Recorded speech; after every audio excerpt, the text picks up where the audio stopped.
Thanks so much for tuning in. So, this is part two of how to protect your back in a back bend.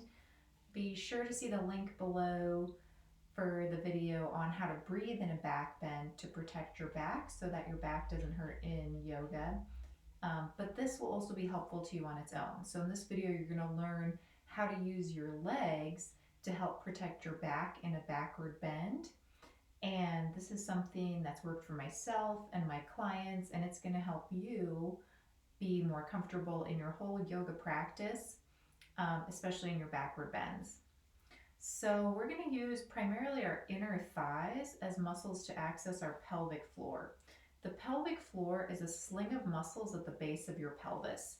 So, this is my pelvis, obviously, and you can envision just a sling of muscles that when it's activated, it kind of domes up and hugs my whole pelvis together, and it will protect my lower back.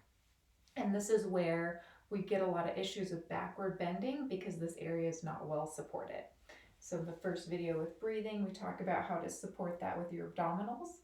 And now I'm going to talk about how to use your legs to really awaken and enliven your pelvic floor.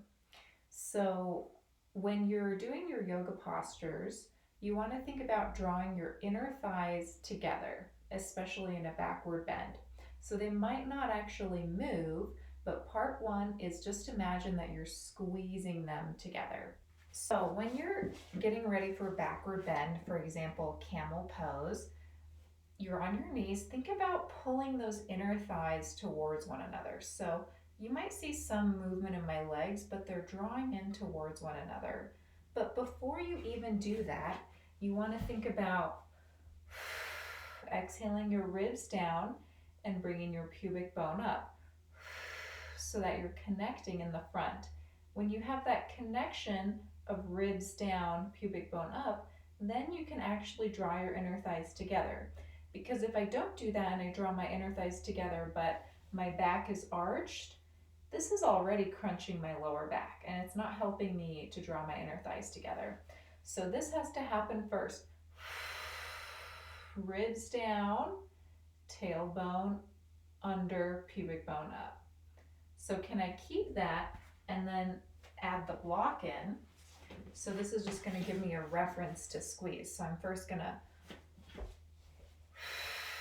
ribs down, tailbone up, and then I'm going to squeeze that block. If I can keep my pubic bone moving up and ribs down, then I can also think about rolling my inner thighs inward to move the block back. So a lot of times what happens when we do that is we want to stick out our butt, which is again going to crunch into the lower back. So it's very tricky here, and this is why this is part two, because it's a little bit more advanced. Can you get ribs down, pubic bone up, squeeze the block, and then roll the block? It's like you're trying to move the block backwards this way by rolling your inner thighs inward without arching your back. So this is a lot of work. Me just being here talking to you doing this, I'm working hard, I'm breathing harder, my legs are getting tired. So I'm going to give myself a break and relax. And that's how it should feel, because if you're just kind of dumping into your natural flexibility in your back and just kind of pushing the block back but arching your back to do so, you're not doing anything to protect your back. So if I was going to use this in a backward bend, this is what it would look like. So for camel pose, first thing I'm going to do is I'm going to squeeze. Well, first thing I'm going to do is I'm going to exhale my ribs down, pubic bone up.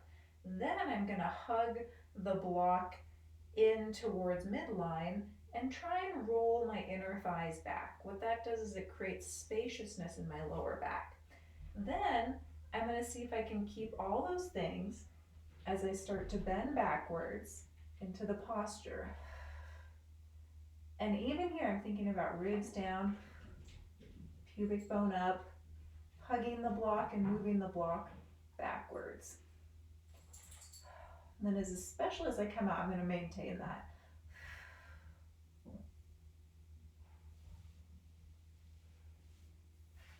So that's a much safer way to do a backward bend. It's going to really protect your back but it takes some work. So if you have struggled with the breathing or you haven't looked at that video, definitely check that one out first and work on that for a while before you start adding the legs.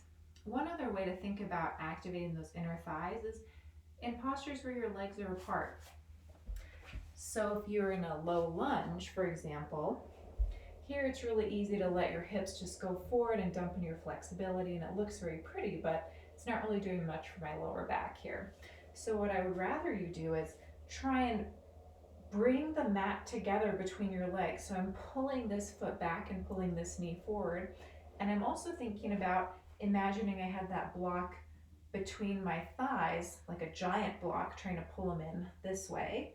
So I'm bringing them together and in. And then I'm gonna do that same imagery of ribs down, pubic bone up. Now, can I keep that? I won't be able to go as far, but this is so much more integrated and structurally sound, and my body's gonna be a lot happier working from this position instead of just letting it all go without any pelvic floor support. So I'm drawing my thighs together this way, and I'm drawing my ribs down, pubic bone up, and then I'm exploring my depth, which isn't as far, and I'm okay with that because I know I'm doing what's better for my body. So if this video is helpful to you, just give me a like by clicking the thumbs up button below, or you can leave a comment. And that just helps me know that this content is helpful for you and I can continue to make more like it. Thank you so much for tuning in.